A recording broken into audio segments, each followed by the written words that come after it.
Hi, this is Lucia with The Art of Love. If you're listening to this on iTunes, please be sure to leave a review. This week, I'd like to do a follow-up from my podcast last week, which was how to easily get your ex back. If you've listened to that, you may remember I mentioned that begging doesn't work. And after that podcast went out, I received a lot of emails from people that said, oh no, I begged when my ex broke up with me. Is there a chance? Will he still or she still want to get back with me?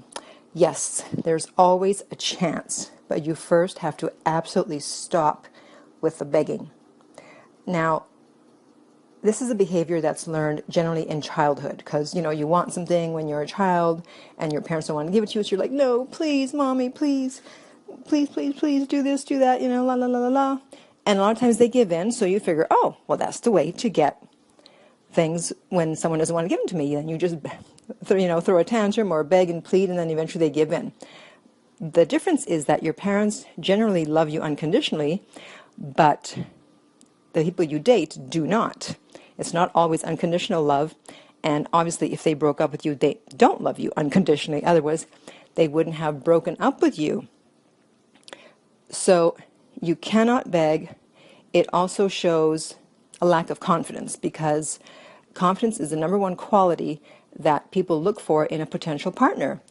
And the fact that you're willing to just freak out and throw all pride to the wind and throw yourself at their mercy and beg them not to leave shows you don't have confidence, because a confident person says, okay, I don't like this situation, but I'm not going to beg. I know that I can find someone else, and it's going to be painful, it's going to be difficult to move on, but there's no way I'm going to beg.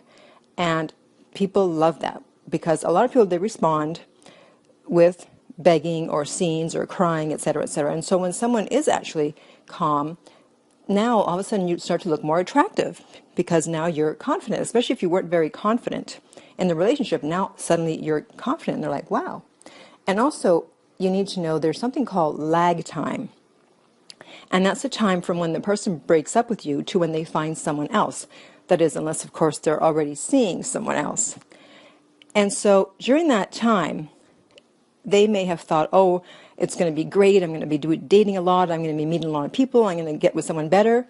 But you and I both know the reality. You don't generally meet someone right away after you've broken up with someone, and you go on a bunch of bad dates. And so they're going to start to have doubts, and they start to wonder, I wonder if maybe I shouldn't have broken up with them. Because if you recall from last week, I said no one is ever 100% certain that they really should break up with you, or nor are they 100% agreeing that they should break up with you, but they feel they need to, and so they do.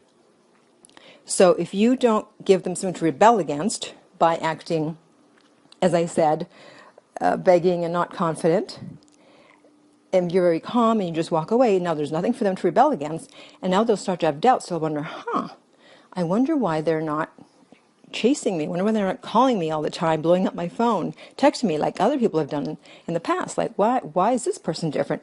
And now you'll be attractive, especially during this lag time when they have all these doubts.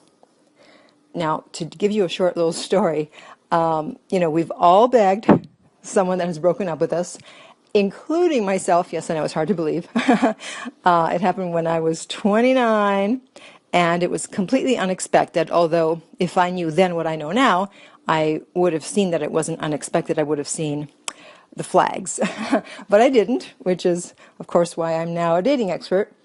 And so someone broke up with me out of the blue on the phone, and I was like, no. I can laugh about it now. I'm like, please don't break up with me. Please don't break up with me. That was the first and last time I've ever begged. And of course, it didn't stop. It didn't stop him from breaking up with me. Of course, he still did it. And luckily, I recovered about an hour later. All of a sudden, I came to my senses, and I'm like, what the hell am I doing? What's this begging? I'm not going to beg. It's like, okay, fine.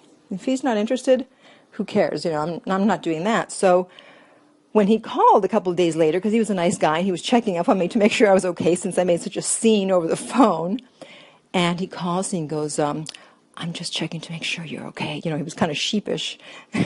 And I had a totally different attitude. He probably thought I was crazy because I went from, one extreme to the other. And I was like, oh, hi, oh, I'm just good. I'm great. How are you?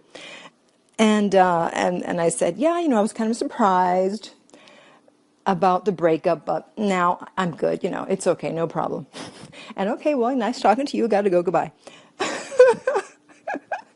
And wouldn't you know it, 2 weeks later, he called back and he wanted to get together. So if you have begged, the good news is that it is possible to get back with the person, but you absolutely have to stop it. And in the future, remember that begging never leads to anything good. No matter how much you want to do it, you have to control yourself. And it's not going to come easy. It's not going to happen right away. You'll probably mess up a few times, and eventually you'll be able to get to the point where someone says they're going to break up with you, or someone says something you don't agree with, and instead of freaking out, throwing a tantrum, begging, whatever, you just say, okay. And you can always freak out later. Don't freak out now, freak out later. So if you have any questions, you want personal coaching with this, I am available for that. You can reach me at my website, theartoflove.net. And in the meantime, remember that love inspires, empowers, uplifts, and enlightens.